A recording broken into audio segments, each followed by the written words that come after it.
Do do do. Bum bum bum. Ba da ba ba da da da. All right. What am I doing?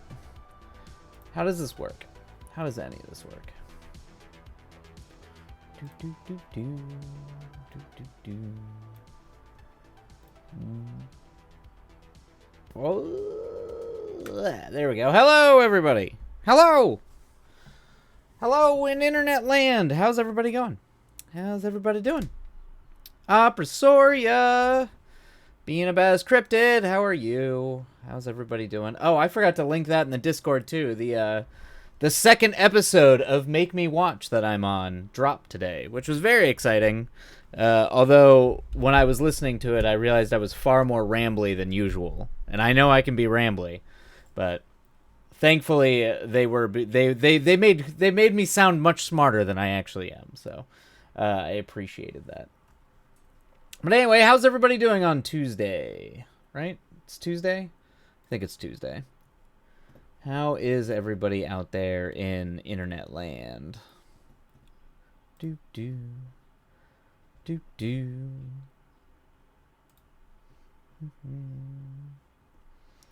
Cryptid, pretty good. I actually finished work on time. Hell yes. So I can do not only work or do not work things.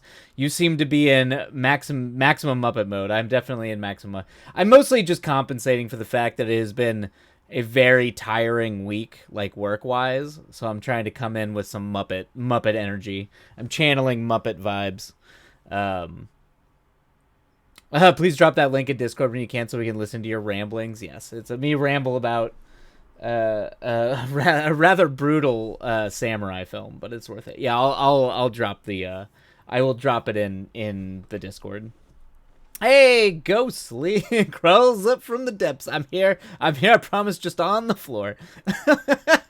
Yeah, I was on the floor earlier today, Ghostly. Is that the vibe today? I feel like this week, but yes, welcome home. Welcome. Well, I'm hoping that means your travels are over and we're safe. Or did you just get back and that's why you're on the floor? Is because you're just exhausted. Yeah, because I definitely this week has had a lot of just this week is off to a very floor vibes. I'm already tired. I'm already ready for the week to be over. Definitely already feeling like a long week. Ghostly was awake from 1 to 4. Oof, to get up at 6, drive 10 hours and do all of it. Oh no, Ghostly, you got sick? Oh, I'm sorry, Ghostly. That's rough. And 1 to 4 and then get up at 6 to drive 10 hours. Oh, so you've been on the road.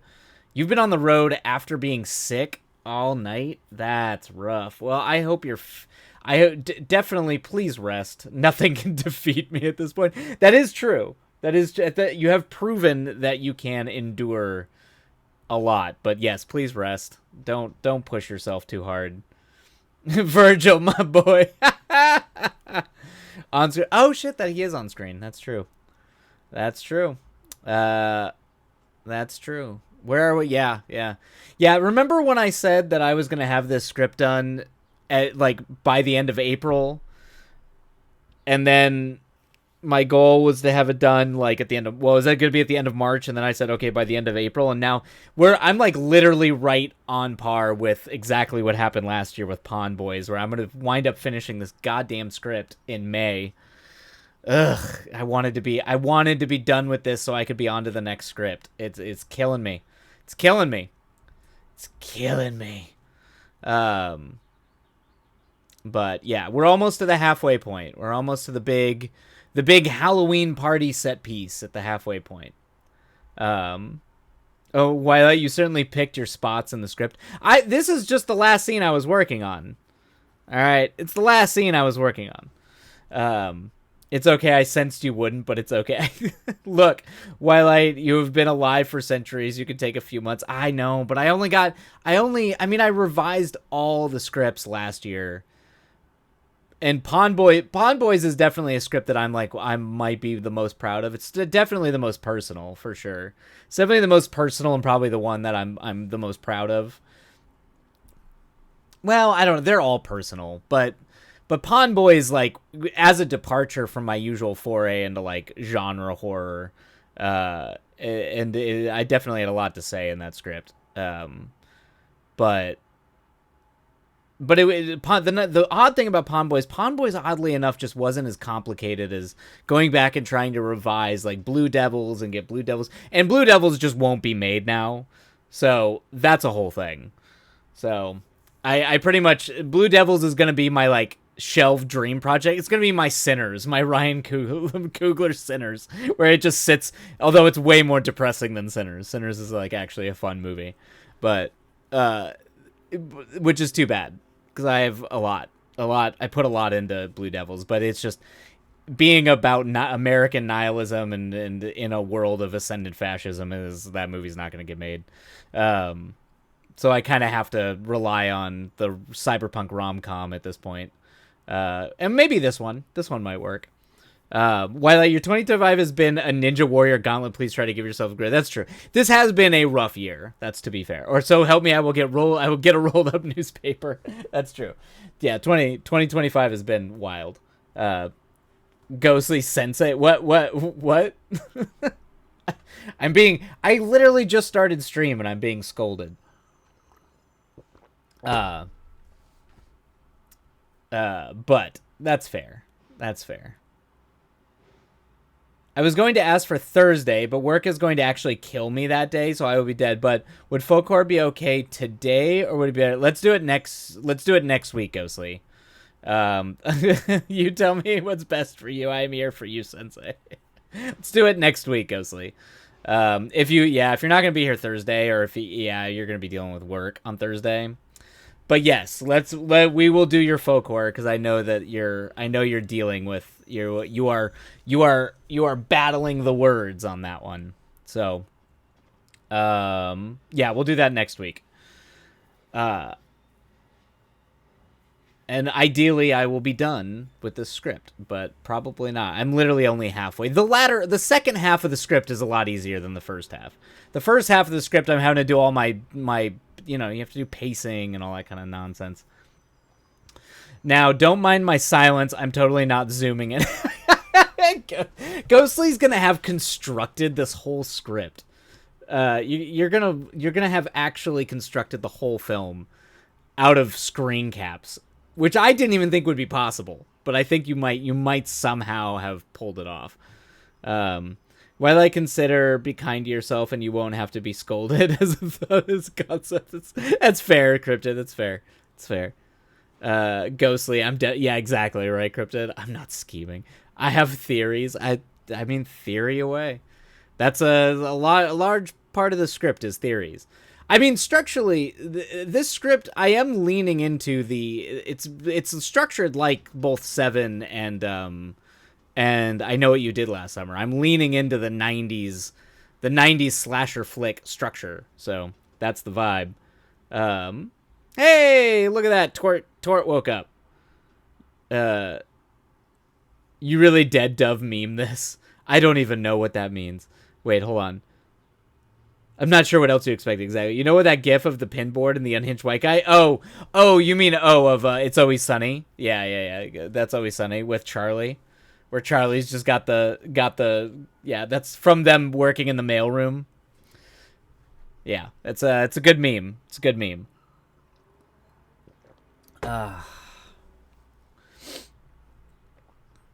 Actively me. I'd be very curious, particularly because we're building up to when things get really unhinged. Because the Halloween party is going to be when things get really, really unhinged. Although it's already too long. I can tell by that. What do we got here? Yeah, 51 pages. Yeah, that's too long. So already going to have to be editing things in the background.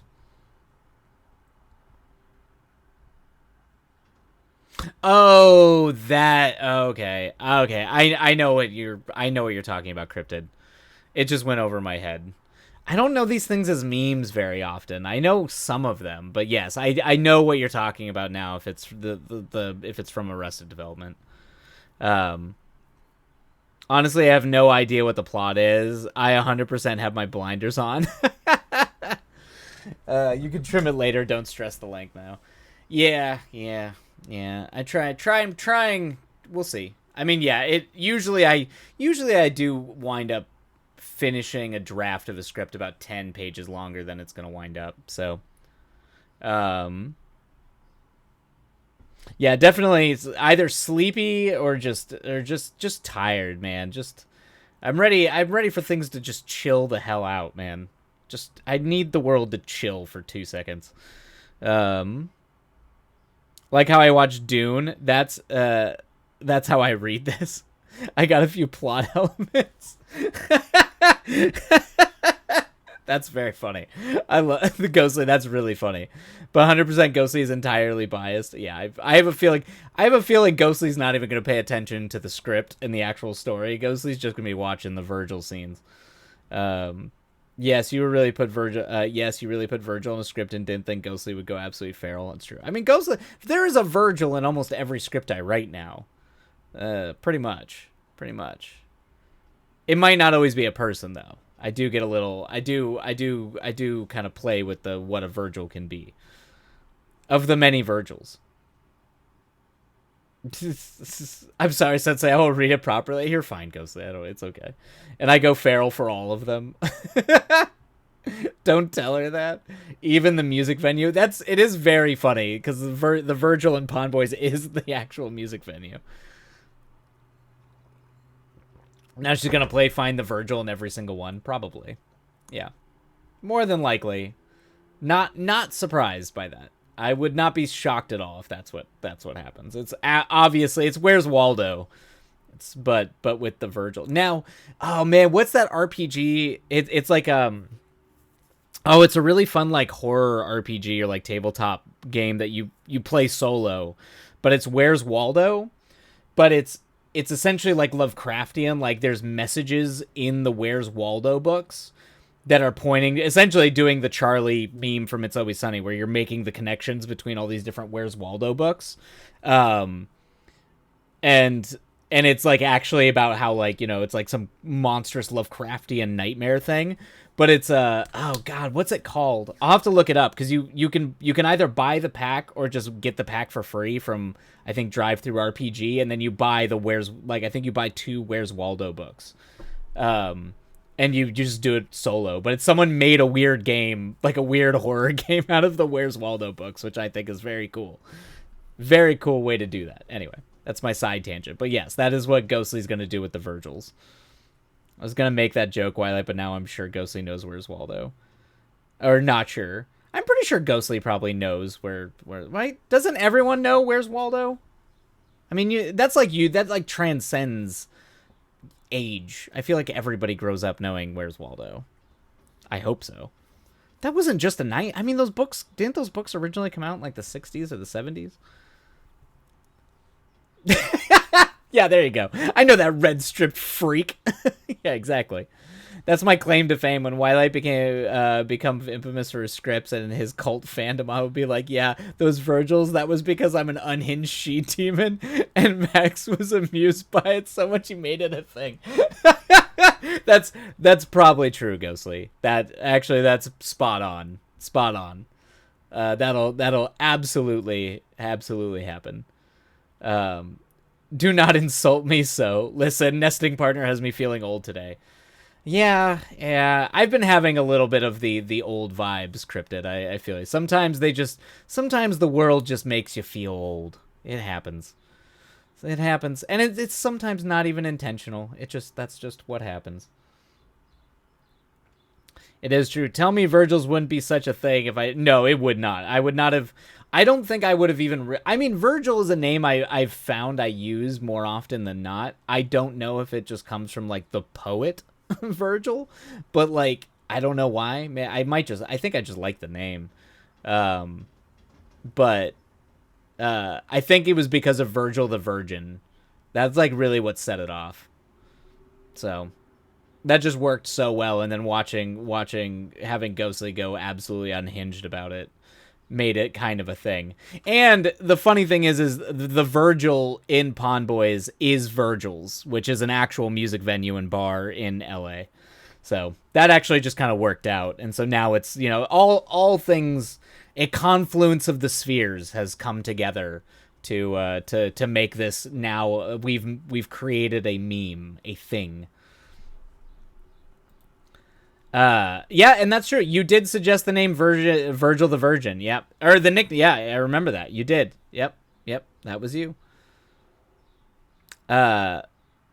And we wouldn't have you any other way. Oh, Dante's Inferno. Yeah. That's, I think, why. Well, Virgil the poet, the poet from that is in Dante's Inferno. But yes, I believe that is where, it's probably where I first encountered Virgil. I would assume would be Dante's Inferno, but like the name. And who cough cough, he is mine. Did it link mine? How did that happen? Oh, weird. It like made mine a link. That is bizarre. What is that? How did that happen? Oh, that's weird. I can like click mine. It's very strange. It doesn't go to anything. It's just very funny. Oh, of course it is, either from poetry in college or just being that goth. Yeah, well that too, naturally. I've like doubled down. I think another thing that's happening is I'm like in a weird resurgence from like my college days, because I'm finally trying to deep dive into Deleuze and Guattari, which I avoided when I was in college because that was just I think I had read Deleuze's cinema books, and I was like, this, whatever this is, it's way over my head. And even after going to school and studying philosophy for 5-6 years, I just never felt comfortable or prepared to even like broach Deleuze. And so I just I don't know, I on a whim decided, I was like, oh, I should finally actually try to go back and reread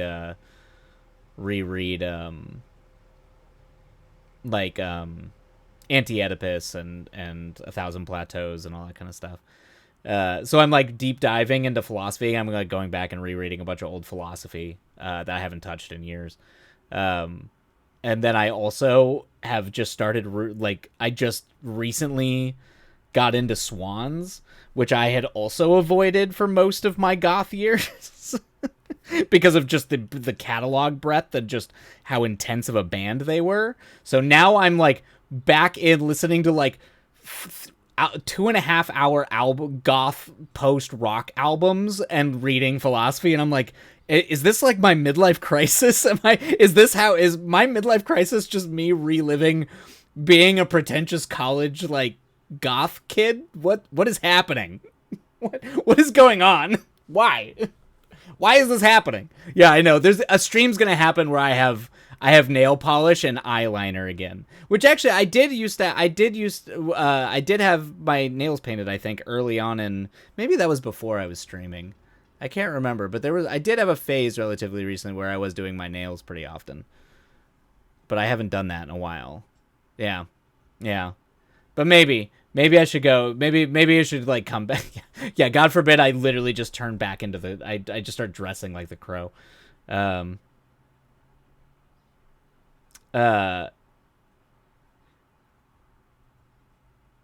For what a nerd affection, exactly. He did not say gotta live that jailbait life. Yep. Yes, he did. The eyeliner is coming out, gang. Exactly. I love this. You should have the Crow. It was part of the reason I decided this one's gonna be worth the time. I know it. Yeah. Okay. Oh yeah. I was like, I'm pretty sure I did for a while at least, for sure. Okay. You master of dialogue. I don't know about that. Anyway. We should probably get to work, folks. I mean, I guess, yeah, it's about 30 minutes. All right. We've been babbling enough. Oh, and I will throw the podcast link into the Discord. So if for whatever reason everybody out there wants to listen to me rant about a 1962 samurai film called Harakiri, which is one of the greatest anti-authoritarian, anti-fascist films ever made, even though it's about samurai, you're more than welcome to listen to me just babble incoherently about that movie, because I definitely am a little unhinged in that podcast. Yeah, I already sneak peeked the podcast. Oh, you did? Of course you did. Of course you did. Yeah, I think it should. I think it dropped today. I know it dropped today. Um, so yeah, I'll drop that. Wildlight, if that's your midlife crisis, it sounds like you're just appreciating good art, possibly adding back into more self care. Yeah, that's what I like to think. I'll bap you if you get too pretentious. If I start sounding like my favorite professor ever, oh. Although he had, before we start sprints, I will tell you my favorite retort of. So I had a professor. He was fantastic. I loved him. He was a funny guy. Like he was a big pretentious philosophy professor, but he also really liked like blockbuster movies. So he was a varied human being. But I will never forget once he what there was a person reading I believe it was either Anthem or Atlas Shrugged, which is Ayn Rand. So anybody out there is familiar with like objectivism and all that kind of stuff. Ayn Rand she was kind of at the forefront of that movement. Libertarians, like right-wing libertarians, really love Ayn Rand generally. But like every high school, college kid usually goes through an Ayn Rand phase generally. But I'll never forget this person was reading Anthem, and I remember him walking up and he goes, "Oh, who's making you read that?" And I remember the person was like, "Oh, no one's making me read it. I'm just reading this because, I find, I'm just reading this because I like it." And I just remember him going, "Why?" It's like, "Oh, I think she makes some really good arguments." And I just remember him going, "Well, when you find one, let me know." Which is, I don't know. It's a very nerdy joke, but that kills me to this day. Hey, Rune Wolf, welcome in. It was just such a great takedown. It was such a great takedown of like, just this person like, "Oh no, I really think this person makes good arguments." And he was just like, having a philosophy professor who's clearly read this just be like, "Well, when you find a good argument, point it out to me, and then I'm going to tell you why it's terrible." Anyway, it always made me laugh. Yeah, it was, yeah. He was a good guy. Yeah, I had a lot of fun with him. I see why he was your favorite. Yeah. When you find one, let me know. He also played saxophone. I remember that. He played in a band, so sometimes we would all go out to the bars and watch him play. He was a cool dude. He was also like, he also kind of, he'd like had the Zeus beard and like long curly hair, like, even though he was, I think he was in his 60s. Philosophy professor. Okay, this is okay, and this is why you're wrong. Exactly. Hey, Rune Wolf, welcome in. How are you? How are you, Rune Wolf? Sounds like brilliant. Yeah. He was a funny guy. But yes. That'll be the only advice I ever throw out for anybody is usually everybody goes through I almost said Anne Rice phase, which is true. Everybody does go through a vampire Anne Rice phase, pre-religious mania Anne Rice. But usually, specifically, a lot of guys will go through an Anne Rand phase. So don't be shocked when you meet people that have a lot of Anne Rand on their shelves. The question of maturity is whether or not they grow out of that. It's all about growing out of the Ayn Rand phase. It's fine that they went through it, but you got to see if they grew out of it. All the best professors play in a band. That's a fact. Agreed, Cryptid. My favorite professor who was also happened to be my advisor, played in a thrash metal band. They're a goddamn delight. That's badass. I am busy working on this Doctor Who. Hell yes, Rune Wolf. That sounds badass. Doctor Who. Big fan of that. Grew up on the old John Pertwee and Tom Baker Doctor, but big Doctor Who fan. So that sounds exciting. All right, everybody, let's dive in. We've been chatting for about 30 minutes. Let's get some words. I need to redeem the day by getting the words done. So here we go. Happy writing, and we will catch you all on the other side. As always, there will be spooky tunes. So feel free to mute if the tunes are not vibing. Doing my own incarnation saying about hell yeah. That sounds badass, Runewolf. I'm here for it. All right. Happy writing, everybody. We'll catch you on the other side. And away we go.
Alrighty, everybody. That is the end of our first sprint.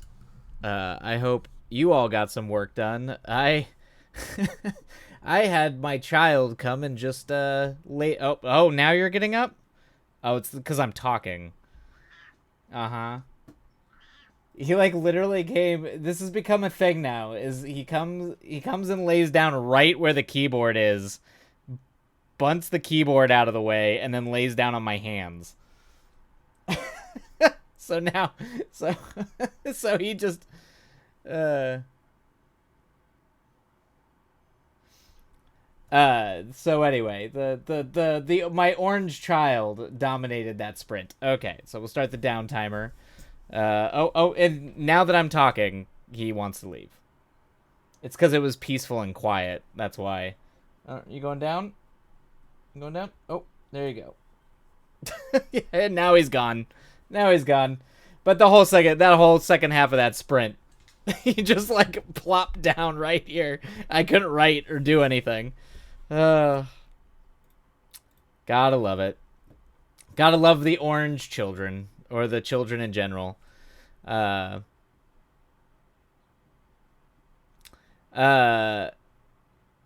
see here. Tuscany used to do that. She would headbutt my keyboard to tray shut. Yeah. He I'll try to write, but originally he would just come and like move around up here and then jump down. But recently he's gotten to the point where he just lays down right on the pad here. That's become his new move. So you just have to talk to yourself or us while you write. That's the secret. Yeah. Apparently I just need to, if I start talking, he doesn't want any, and he doesn't want to do it, like have anything to do with it. That actually makes sense now. He doesn't want talking, but he likes it when I play video games. Like if I'm playing video games, or if I'm like, particularly if I'm playing a FromSoft game or like a really hard game, and if I like, for whatever reason, he finds me like playing those games and yelling occasionally, being like, I don't know, he like sleeps. He'll like curl up right next. He like, it's his zen, I guess. I've never understood it. It does not spook him. He just likes it, I guess. I don't know. I could be a loud person, so. I'm a hypocrite, Sensei. I'm no longer allowed to say you shouldn't have put due dates on your scripts. Ghostly's just like, this needs a due date. This needs a date where I can read it. It's true, Ghostly. That's why I got to get it done. Look, sometimes you need a cat break. Yeah, for sure. Is your new deadline helping you, Ghostly? Or is it because, did you put a deadline on yourself? Oh, it fills me with constant anxiety at all times, but yes, I see.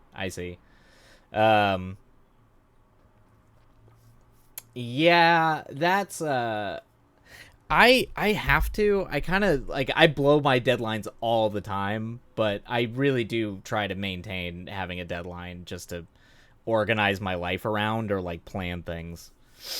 So I like having it have a due date, because usually, like, lots of times when you're like, at least in like, writing's like different than being in production. There's not really like due dates. You just like, you have to have stuff done as quickly as possible. But I don't know why I feel like I need a due date, or it'll just linger forever. To be fair, Wilight's deadlines are just for him. Yeah, that's right. Yeah, that's true. Yes, my deadlines are just for me. Yours are scheming? What are you scheming, Ghostly? I mean, yes, but I was referring to my faux core. It's got to be done by the end of the year. Oh, I see. Okay. Is that was that just a self-imposed deadline, Ghostly, or are you trying to submit to something, or was that just a for you deadline? Because you have ADHD, Twilight. Yeah, that too. If I have infinity days to finish, then 0 words is the progress. Yeah, I think you're right, Cryptid, and like, yeah, Patio Skunk. It's just like ADHD motivation nonsense. Yeah, it's that whole thing. Don't worry about it. Don't worry about it, sweetheart. Oh, okay, all right, okay. Just you, all of you. Ghostly's just like, everybody quiet. Well. Uh, but hopefully, okay. So so we're gonna do 50 minutes the next sprint. That was the other thing. I have to remember because Patio Skunk extended the work time. So we will do 50, and I'll make up. I will make up cat break on the extra 10 minutes. That's my goal. We got this. To quote my sensei, I have schemes within schemes. That's okay. Fair. That's fair. That's fair. You can throw that back at me. I mean, that's me quoting Dune. Plans within plans. Or in the words of Ronnie, nothing. There's no shame with a well planned scheme, or a well laid scheme. Yep. You do, and I'm very proud of you. Multiple steps and everything. Oh man, Ghostly's got like, it's just like it's a whole thing. This is how Ghostly overthrows the stream. Ghostly's actually the Madhi, Muad'Dib Ghostly. Look, Twilight, you have cast a boulder my way. Be prepared to catch a mountain. That's funny. That's funny. Fair enough. Fair enough. All right, where are we at here? Oh yeah, that's right. I last week I did want to rant about Sinners, but I didn't. Knows who discussed. I am the Benny Gesserit. Oh, that's true. Yeah, you're laying out your massive eugenics plan. Puny Sand Jesus. Yep. Oh yeah, but no, that was the thing I forgot I wanted to mention last sprint. But the thing that's really cool about Sinners is the deal that Ryan Coogler was able to sign with Warner Brothers is very cool. Is very cool. It's so not only like way back in the day, lots of times when you would sign contracts, you could essentially discount your upfront rate to get like a back end. So essentially you get a percentage of the gross to get paid. And that's been mostly phased out. Like a lot of people don't do that, but Ryan Coogler was able to get a 1% gross fee, on the back end. And not from the studio had to become profitable, but from essentially $1, he gets 1% of all the earnings from the movie, which is really cool. But the other big thing, and in my opinion, the biggest thing is that he was able to essentially, the studio has rights to Sinners for 25 years. And then the rights to the property go back to Ryan Coogler. And that's huge. There's only a few people I know who have ever been able to do anything like that. And the fact that he did make the Wakanda Black Panther movies. So he did like establish himself as like a high quality director, but just to like be able in the modern climate with the way that people are treated, and particularly for like theatrical releases and stuff, the fact that he got both of those things is wild. Is absolutely bonkers. And it's also cool that it's also making a lot of money. But my assumption is that Warner Brothers did not think the movie was going to do well, or that they were signing on to it to try to like blank check him and try to keep him, because Warner Brothers is trying to get all these old Marvel directors because they're desperate for directors. But my guess is they thought that the property wasn't going to sell well, and it probably wouldn't make a ton of money, but essentially they would be like, we did your blank check movie, so now please do some DC movies for us because we need that. That is huge. That is the thing. So anyway, yeah, one of the weird things is like actually going to see Sinners does actually, a portion of your ticket fee directly will go into Ryan Coogler, the writer director's pocket. Like, not even just he gets paid a fee and all that kind of stuff. Like, actually, you are actually helping him get paid, which is cool. If that could be broader to where everybody gets paid or a percentage gross of a thing, but the fact that he wrote, directed it, it's his property, and that Warner Brothers made it, it's just very cool that he was able to get that deal. Anyway. Big thing. That's a huge, in the film world, it's all those things together. I don't know. I do not know of any single contract that has all of those in a single contract. I know people that have gotten the rights returned to them after a certain amount of time, and I know that people have gotten $1 percentage gross payouts, but I have not heard of anyone who gets all of those together. So it's a big deal. It's a big deal. And also, yeah, it's like it's cool. It's very cool. Anyway, that's massive. That's like publishing contract with that advance to deal with. Yeah, exactly. Yep. Viva la revolution. So everyone should see Sinners a lot. I highly recommend it. I definitely, I mean, I liked it. It wasn't like the movie didn't blow me away, but I thoroughly enjoyed it. I had a great time. The music is incredible. And it's not the biggest it's not the most out there movie ever, but it is a movie that throws a lot at an audience. So the fact that the audience is being as receptive to functionally kind of sort of drama that's really a vampire movie that's also a musical is kind of a lot to throw at an audience, and they seem fine with it. So that's cool. Anyway. They probably, I bet they gave him the 1% overflat because they banked on it, no, they 100% did bank on it. It's an R-rated movie. Probably because they're racist as shit, also like publishing. That's magnificent, not racist. Yeah, no, go. So we got you. Hey, Oizel, welcome in.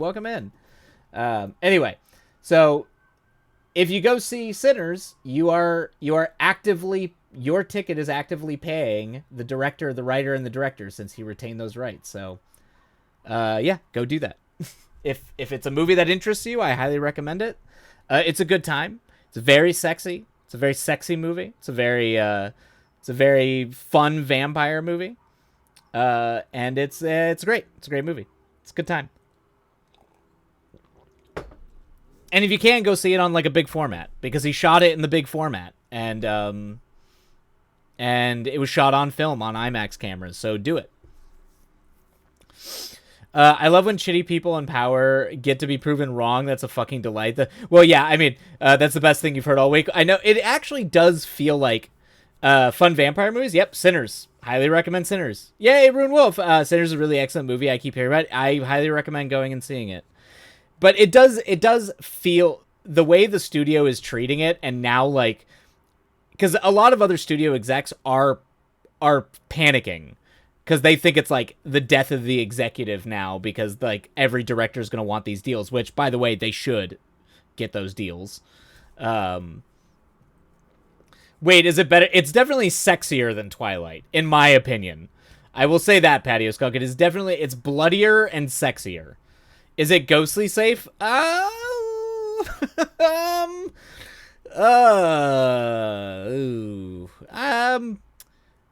There is sexual content in that movie, Ghostly. There is definitely sexual content in that movie, so I don't know. I don't know if I'd say it's ghostly safe. I mean, maybe. Yeah, the vampires and the blood and stuff probably won't do it, but there definitely is sexual content. To me, Twilight felt like it was shot as an indie movie. Was it Catherine Hardwicke who directed the first one?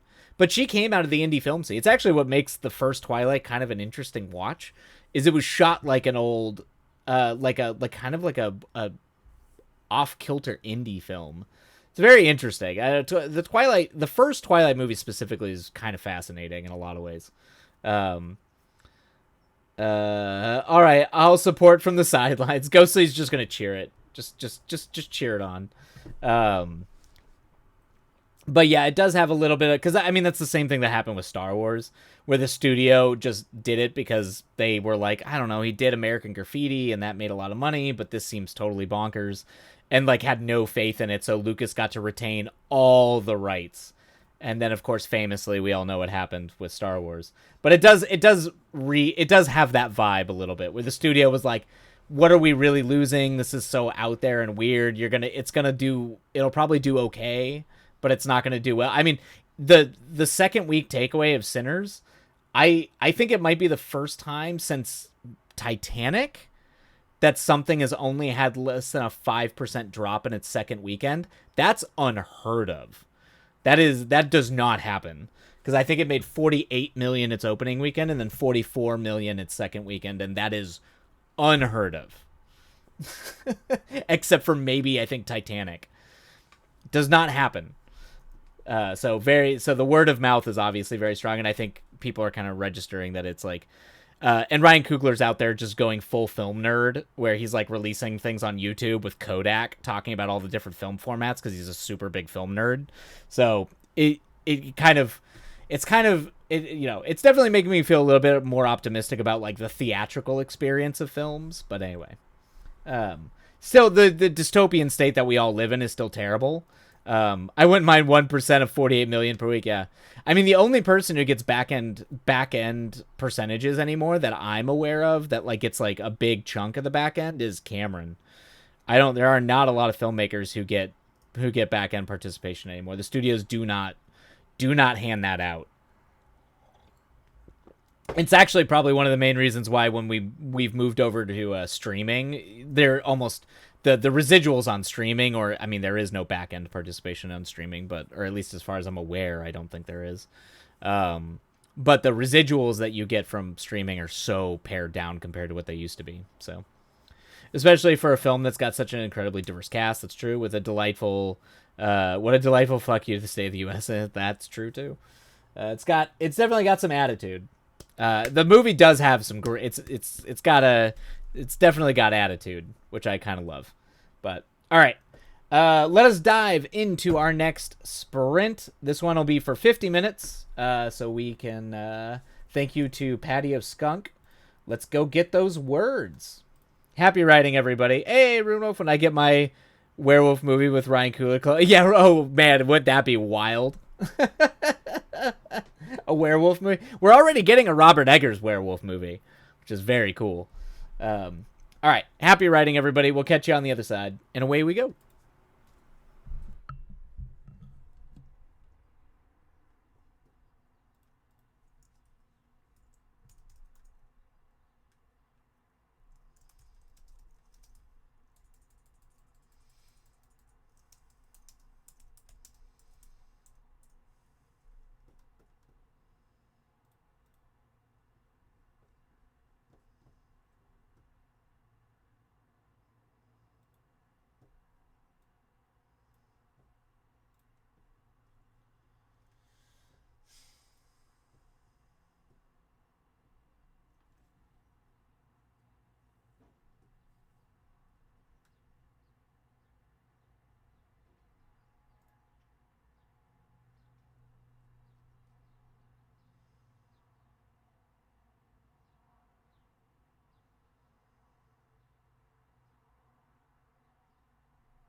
Alrighty, and that is the end of that sprint. Oh yeah, and now you're weirded out. Well, it was 40 minutes of work, and then it was 40 minutes of work, and then the orange child decided to come and collect. Hi, bud.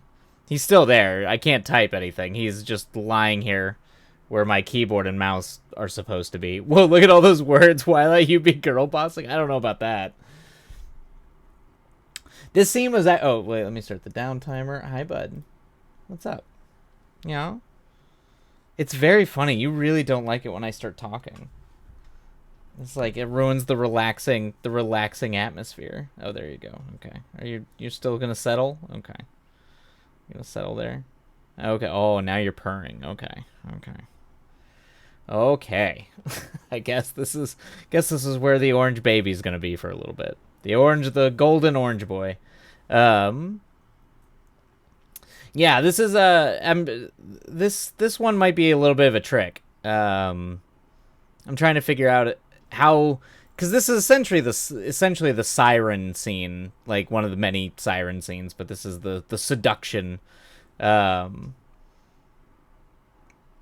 a way. So I'm trying to figure out how, like, tonally, if I want to make it more like creepy. I mean, it's creepy inherently, but if I want to make it more like heartbreaking, or like and really sad and clearly like laying on the manipulation, I'm leaning towards that, but it's already such a bleak thing behind the scenes anyway. Man, Shmoo sounds like just like my wife can't stand when I open my mouth. Yeah. It's got that vibes for sure. I know he's an incel, but damn it, I feel so bad for this little boy. That's what it's supposed to be. That's the intention. It's the intended point, is that it's... Yeah, he's you see, the whole point is supposed to see how shy, good-natured kid in a bad life situation becomes, or at least the incel stuff ultimately, what it ultimately does to a person, and that is seeing that as a tragedy. But yes, it's supposed to be very sad. There's an inherent tragedy in both the main characters, both in Dalton as the incel boy, and then Iggy as the non-binary kid. It's sad on both fronts.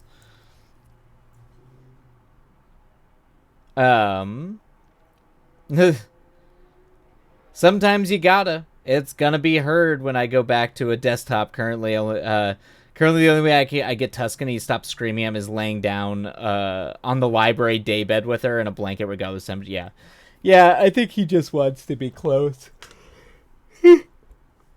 and I think now that, because he's lost a lot of weight as he's gotten older, because he's a big boy, but I think he likes, now that he can get up here. I think he likes to be up here because this is where, I'm working. Yeah, that's why I brought the bed over here, but the bed is no longer working for him. I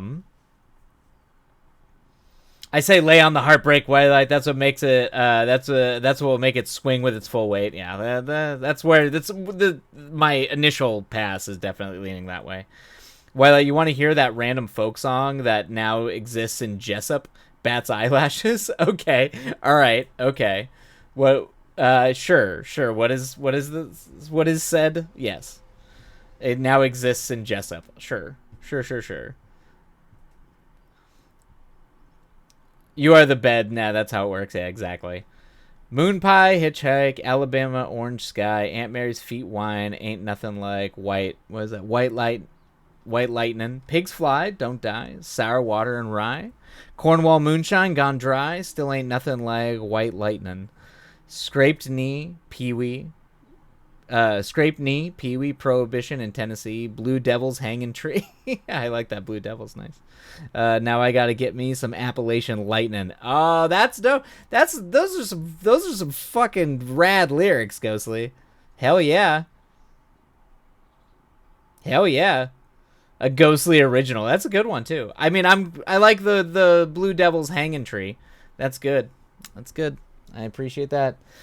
We gotta bring back Blue Devils is like such an antiquated term for like alcoholism and depression and like all that, but yeah, gotta bring it back. It will now be everywhere. Good, good, good, good. I'm so proud of her. It's got rhythm. Oh no, it's yeah. I mean, the alliteration in the rhyme is great. Oh, are you? Oh, did I disrupt? I was gonna pet you too. I was gonna pet you. What? Thank you, my sensei taught it. My sensei taught it to me. Oh, good. You gotta. Wait, not. If you're referring to me, it was just Blue Devils. I was like, I sure as hell didn't teach you how to write good song lyrics. Like I could write poetry. I can't write song lyrics. You okay, bud? There you go. I know the chair's a little unsteady. Okay, there you go. Okay, off he goes. Oh, gotcha. Okay, yes. You went in for poetry. Yeah. I mean, yeah, but poetry's not like. I mean, it's similar to songwriting, but sure as hell ain't songwriting. Songwriting is an art form all of itself. But yeah, Blue Devils. I always just like the term Blue Devils, which is very funny because every time now when I hand that script out, people are like, "There's no Blue Devils in it," and I'm just like, God damn it. That's what you get. That's what you get for naming your screenplay after something very old and antiquated. I will proceed to fill my script with a song. You should. It's a good song. Hold on to it. Yeah. Anytime when the few times I've written something that has like a real catchy alliteration and rhyme, I'm probably guilty of overusing it. For sure. Yeah. But you should absolutely have that in all over the place.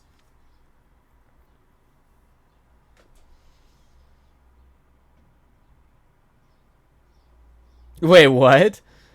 Draft? Oh, script. Oh, draft. Oh, I see what you're talking about. Oh, god. Oh, yeah. You're talking about damn you, Twilight, I'm stealing your vernacular.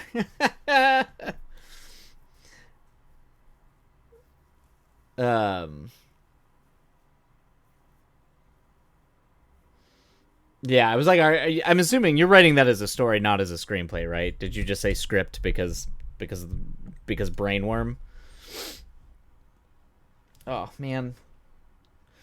All right, I am gonna have to go get more tea before we start our final sprint of the night. Oh, are you writing it as a script? Interesting. Okay. That I mean. I got water. I'm good on water. Water's good. Water's stocked. I'm just more lamenting my lack of tea. The lack of tea is a problem. Redeem, stretch, and hydrate. Thank you, Cryptid. Cryptid trying to keep everybody.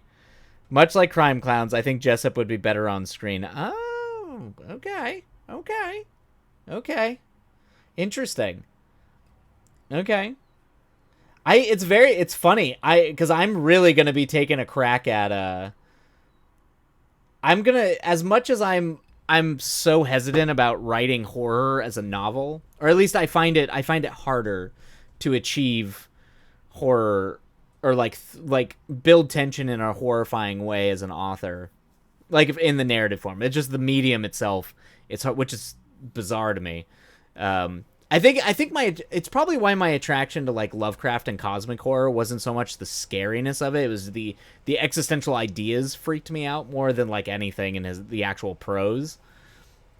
But it's very interesting why it's so easy for me to just conceive of something scary visually, and with like sound design. It's just, I don't know why my brain works that way.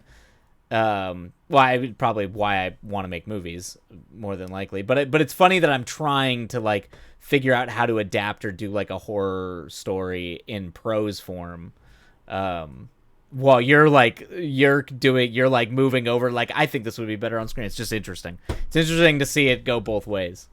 I'm just fascinated by that. It's stocked because you didn't drink it. That's true, Cryptid. You're not wrong. Perhaps a mini series. Interesting. Okay. I mean, I'm a big fan of miniseries. I like, as long as it's a contained miniseries and it ends, I'm a big fan of it. The power of influence. Yep. As Alan Moore would say, that's the magic trick. That's the magic trick. Getting into someone's mind and changing the way they view the world. That's literal magic.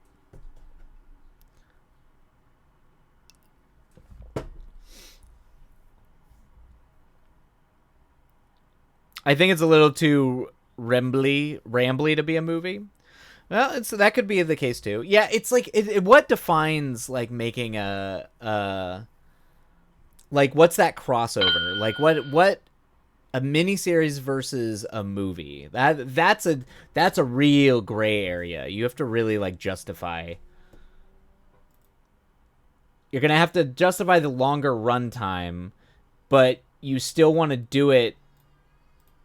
You still want the fundamental language to be closer to a movie than say a TV show. At least I would approach. Like that's how I would approach a miniseries. So that's interesting. Yeah, it's a trick. It's tricky. The trick is all in the prose. It's always about whether you want to lead up or do the full blind swing, but that depends on sound pacing. Yeah, that's true too. I'm excited for you, Twilight. You're gonna make great things, just as you do in screenplays. We will see. I've drastically slowed down the pacing, and it's working much better now. Yeah, horror. You need to be able to build tension, and lots of times slowing pacing builds tension. It's counterintuitive, but it's true. As long as you have the right questions and the kind of the sort of like the uncanny is present. You oftentimes like really rushing to it can deflate the tension in the story, and the tension is what eventually builds into the horror. So it's actually why I argue so often with people about modern horror, and when people talk about like they call it slow burn horror now, which that's just used to be horror. But now, because jump scare horror, like you gotta have like, you gotta get into it. It's gotta go fast. You gotta go faster. And it's just like you lose so much when you rush it. And like, I get it. I understand the whole, like, you can't be boring, but there are ways to make it slower and not be boring. But that's the trick. I could see it as a miniseries. It leaves more time for the rambling. Just like, yeah, True Detective is a good example of justifying it as a miniseries. At the moment, is forgotten. It has forgotten it is horror, but hopefully so dead. The reader. So let's. Oh, I gotcha. Okay, so did the reader. So hopefully they're surprised. I see. Interesting.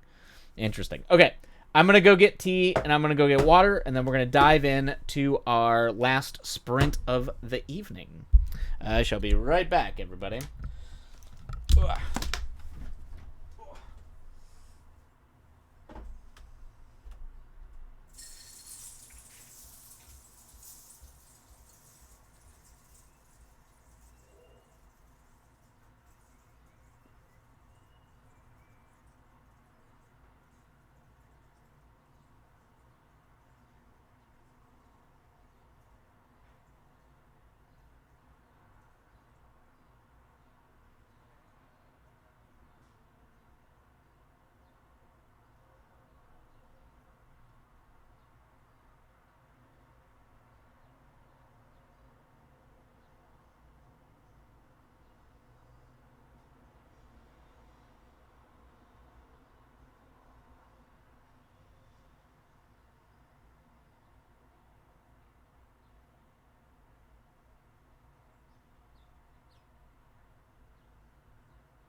Okay, all right.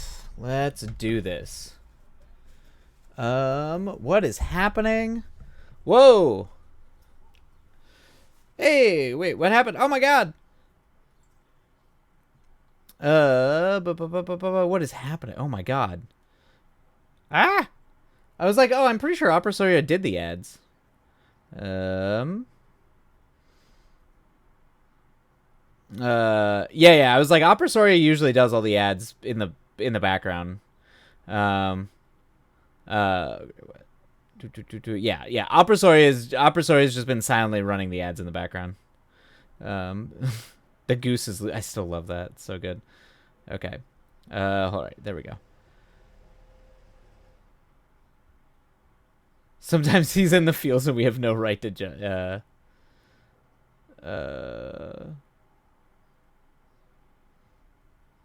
cease to function. Yeah, exactly. He's like let's be nice. Tort does his job for the most part. He's not, he's fine. He's fine. And when he's not, we have Opera Soria. Twilight loading. Yeah. Sorry, I was like, sorry, I had to catch. There was a lot of chat that had happened. Okay. All right, let's dive into our words. Happy writing, everybody. And we will see you on the other side. And away we go. Oh, wait, let me start the timer.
What? Buddy, what? Want to come up again? Yeah, okay. Alright. Okay. Let's see if I can move this out of the way. Okay.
Alrighty, everybody. That is the end of our final sprint for the evening.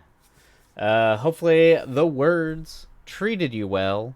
I had to move the keyboard down. Oh, he's getting up. Oh, God. Oh, he's up. See, the moment I start talking, he wants to spend time with me until I start yapping. And then he's done with me. He's just like, I'm gonna go eat now. My boy, I thought you loved me. Stella! I have a friend who has a cat named Stella, so that works a lot better with that cat. Okay. You were on a roll, Fantastic. Yeah, we got some stuff done. We're still like getting to the party, and we need to get to the party. We need to get in there. It's already taken a little longer than I wanted to get there, but the pieces are in place and kind of 50. Yeah, that's not too bad. It's not too bad. I'm about 4 pages over, and I wanted to get to the Halloween. The Halloween party is supposed to be the big midpoint set piece that moves into the really speeds things up after that. So things move very quickly after that. So I'm not worried about that.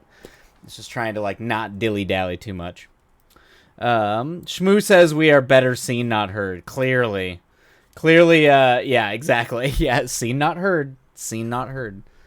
You keep looking. You're supposed to look pretty and stay out. But the moment you start yapping, it's so terrible. It's so fucked up. Okay. Casual sexism, folks. You can dilly-dally all you like. Trimmings for later. Yeah, exactly. Yeah, so we'll see how it goes. I'm probably gonna, we'll see if I can loop back around this. I might come back to it after I eat dinner. See if I can get a little bit more work done. If not, I'll try to fit it in tomorrow. But yeah, all right, everybody. Well, I hope why you have a lovely voice. Shmoo is just dramatic. Thank you so much. See, chat validates me. Anyway, yeah. We should be good Thursday. I might be starting no casual sex film allowed for humans or their feline overlords. Yeah, right. Yeah, exactly. But we should be on for Thursday. We might have to start a little bit earlier. I do have to get off. I think I have to be done, or like be off stream at 6 because I have to go. I have to go take care of some stuff. So we might start a little bit earlier just to try to get 3 sprints in. And then I'm still kind of up in the air about Friday. We'll see. It depends on how the work stuff goes. So. For the most part, in theory, it should be wrapped up, so I should be able to stream on Friday, but for now, keep that as like a tentative stream. But otherwise, yeah, I guess we will catch you all Thursday. Let's see, do we want to raid anybody? There's some folks on. For everybody, Airbnb let our Muppet go. Airbnb is never letting me go. That's the only consistent paycheck I'm getting these days is from Airbnb. It's just winds up being a lot and scheduling wise kind of inconvenient. All right, but for everybody out there who wants to keep on working, keep on getting the words. Let's see who we can go and raid. What